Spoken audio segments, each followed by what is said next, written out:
Rahayu, Rahayu, Rahayu, Kanjeng Putih. Ini saya mau tanya,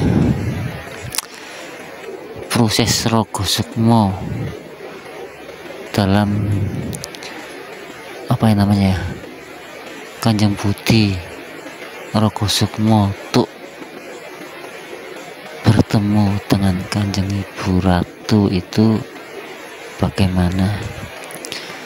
Saya minta penjelasannya. Rogo Sukmo itu memang ada garis besarnya, ada dua macam dengan pernapasan. Jadi dia ada laku napas dengan tidak melakukan pernapasan. Biasanya kalau yang menggunakan pernapasan itu memakan waktu agak sedikit lama. Dia harus naik napasnya sampai naik napas ke kepala, baru bisa sukmanya lepas. Jadi tubuh manusia ini sebenarnya kayak kudung ayam itu, kayak penjara. Jadi kalau dia belum bisa nebus penjara ini, sukma tuh tidak bisa lepas. Jadi, nah kalau yang versi satu lagi, dia dari kesadaran. Jadi kalau kesadarannya itu sudah terbuka, dia gampang membuka tabirnya itu gampang aja, langsung lepas. Nah tapi sebelum masuk ke dalam Rogo Sukmo itu, mereka harus menguasai teknik meditasi Jawa kuno, seperti bunyi gamelan. Nang neng nong gong, itu adalah teknik meditasi tertinggi. Nah ini untuk masuk Rogo Sukmo ini sebenarnya baru masuk di ning. Jadi kalau orang mau belajar Rogo Sukmo ya ning.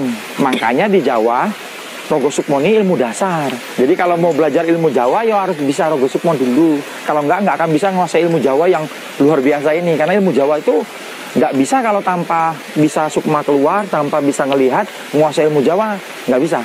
Hanya mempelajari teorinya saja, jago ngomong, tapi nggak bisa ngelakuin dalam kehidupan. Kayak nggak mau menggunakan pernapasan, karena resikonya terlalu lama. Jadi begitu saya masuk ke titik ning masuk, langsung terbuka dia. Sukma langsung keluar, muncul. Nah nanti kita lihat tubuh kita dulu. Untuk memastikan kita udah sukma keluar tuh, kita lihat tubuh kita dulu. Nah, kalau udah kita kelihatan tubuh kita, berarti udah bebas. Udah bebas, tinggal menuju ke tujuan. Kalau sukma kan jalannya melayang gitu.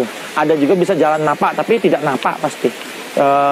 Seperti napak tapi melayang. Atau ada yang loncat seperti sekejap, muncul sekejap di sana. Seperti itu. Atau dicampur dengan peta yang ada di memori, sekejap muncul di sana. Seperti itu. Itu yang tingkat yang kesadaran. Tapi ini hanya tingkat dasar. Gitu. Karena Rogo Sukmo itu adalah tingkat dasar untuk masuk ke ilmuwan Jawa yang sangat tinggi. Oke sekali, keren sekali teman-teman semua. Ini benar-benar keren penjelasan Kanjeng Putih. Terus cara bisa mendalami neraka sukma itu bagaimana Kanjeng? Biar sedulur-sedulur kita ini tahu. Dulu metode yang dilakukan itu sangat berat. Jadi dia harus membuat sakit badan, maksudnya kungkum di tempat yang sangat dingin, di tengah-tengah malam itu sambil puasa. Jadi itu namanya menyiksa jasad. Jadi itu untuk membuka tabir. Ada juga yang sekali ya.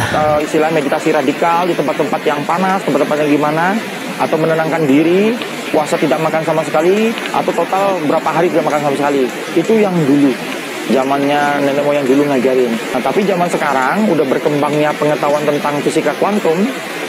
Jadi kita lebih gampang melakukan Rogo Sukmo semenjak kita mempelajari tentang fisika kuantum. Yang fisika kuantum itu sebenarnya kalau saya kan saya gabungin. Nah kebetulan yang Rogo Sukmo saya ini akarnya dari Jawa Timuran. Jadi saya jujur nggak bisa Rogo Sukmo kalau saya nggak belajar di Jawa Timur. Jawa Timur itu mengajarkan tentang teknik Rogo Sukmo yang gampang dilakukan gitu. Jadi dengan melakukan ning, sukma akan bisa ngambang keluar. Seperti itu. Jadi ilmu saya Jawa Timuran. Jadi cukup dengan ning. Iya. Oke. Tanpa ada mantra dan ritual tertentu. Bisa hebat sampai sejauh ini. Terus inti dari sekarang, inti bisa meraka sukma itu apa Kanjeng? Sebenarnya intinya tuh ning itu aja. Masuk ke ning itu semua tabir goyang. Iya. Kalau kita bahas ning goyang, heneng beda lagi, enang beda lagi. Jadi ning udah goyang dia. Ciri-ciri kalau sang pelaku itu sudah hening itu apa? Betul. Jadi sebenarnya ning itu kita menyadari semuanya, tapi dengan tidak ikut serta dalam kesadaran itu. Jadi semua kita dengerin, pikiran yang datang kita lihat aja, tapi jangan pernah mengiyakan. Nanti di saat terbagi, apa yang muncul dari jiwa tadi, dari alam tadi, terbagi, sukma itu bisa lepas. Seperti itu dia. Jadi ning itu penting banget kalau untuk belajar keilmuan Jawa. Oke. Terus kalau kita sudah bisa melepas sukma, cara kembalinya bagaimana? Apakah ada ilmu yang untuk mengembalikan sukma kita masuk ke tubuh kita lagi, atau secara otomatis kembali dengan sendirinya? Bagaimana Ki Budi? Kalau sukma udah lepas, dia otomatis bisa kembali dengan dia. Jadi dia harus masuk kembali ke, maksudnya perasaan jiwanya tuh jadi perasaannya tuh dikonek kembali untuk kembali, atau keinginan sukma tadi kembali, itu langsung otomatis kembali. Kecuali dia ditahan. Kalau dia ditahan, kita kan keluarin sukma baru untuk itu. Tapi kalau memang ditahan lagi, pokoknya sukma itu yang terpenting yang nggak boleh keluar itu yang idofi, yang nafas. Kalau nafas keluar, susah untuk masuk ke raga lagi. Biasanya orangnya meninggal. Seperti itu. Jadi sukma itu bisa keluar banyak. Kalau dia hancur di sana, dia akan membentuk kembali. Tapi kalau ditangkap itu menjadi masalah. Jadi misalnya si A, saya sukmanya keluar, saya kunci, saya masukin ke benda. Dia keluarkan lagi, saya tarik kunci masukin ke benda. Nanti akan terjadi di dia, itu dia jadi linglung, orang gila. Jadi seperti itu. Iya. Berarti resikonya juga tinggi juga ya Kanjeng. Ya, yaitu tadi seperti apa kata Kanjeng, kalau sukma kita tertangkap bisa bahaya sekali dan susah untuk kembali. Oh iya Kanjeng Budi, sukma itu seperti apa ya? Bisa dijelaskan gak masalah sukma ya? Maksud saya itu sukma itu digambarkan dengan kata-kata, bisa gak Kanjeng? Sukma itu ada di ranahnya jiwa.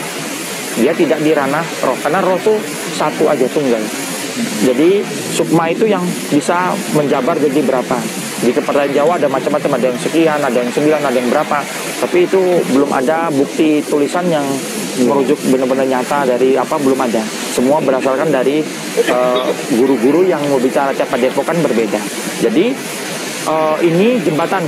Jadi sukma ini adalah jembatan antara roh ke jasad, seperti itu.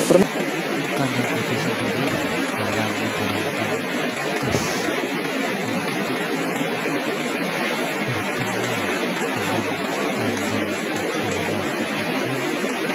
prosesnya bagaimana, terus tantangan-tantangan apa yang pernah dialami, saya mohon sekali penjelasan.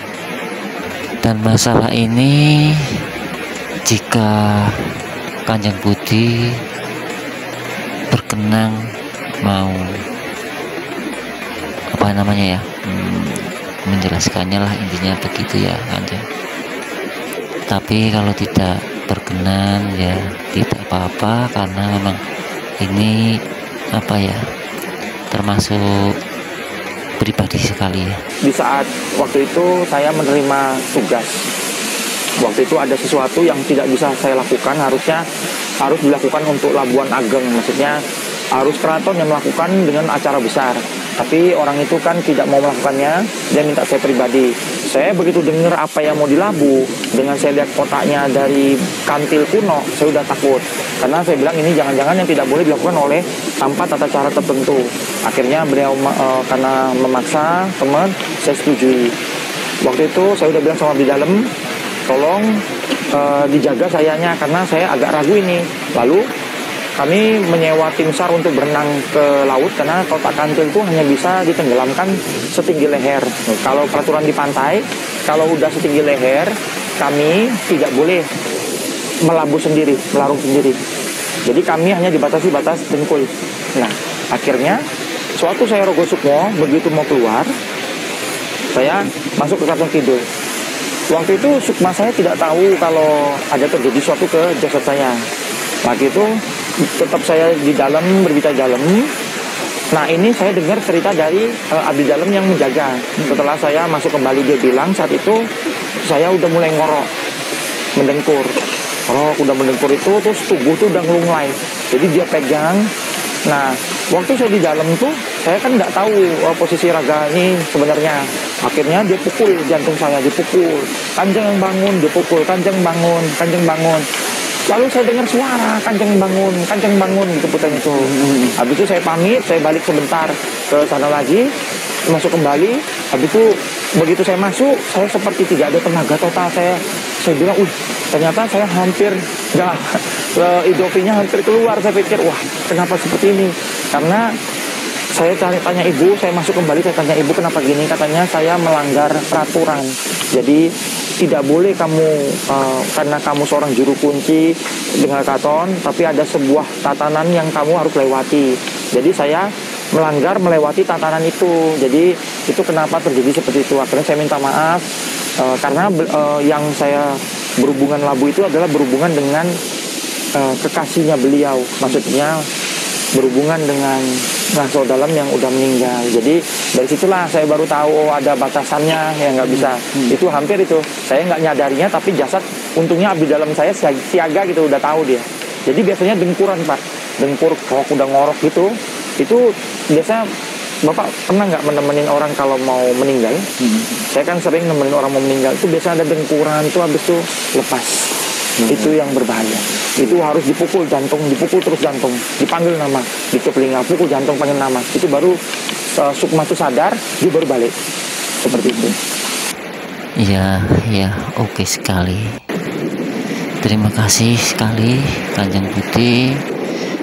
Bila mana Kanjeng Budi sudah menjelaskan secara detail tentang Meraka Sukma, dan juga Kanjeng Budi sudah menceritakan perjalanan Meraka Sukma untuk berkunjung ke Kanjeng Ibu Ratu Kidul. Semoga kebaikan Kanjeng Budi dibalas oleh Sang Yang Maha Hidup. Matur suwun Kanjeng Budi. Rahayu.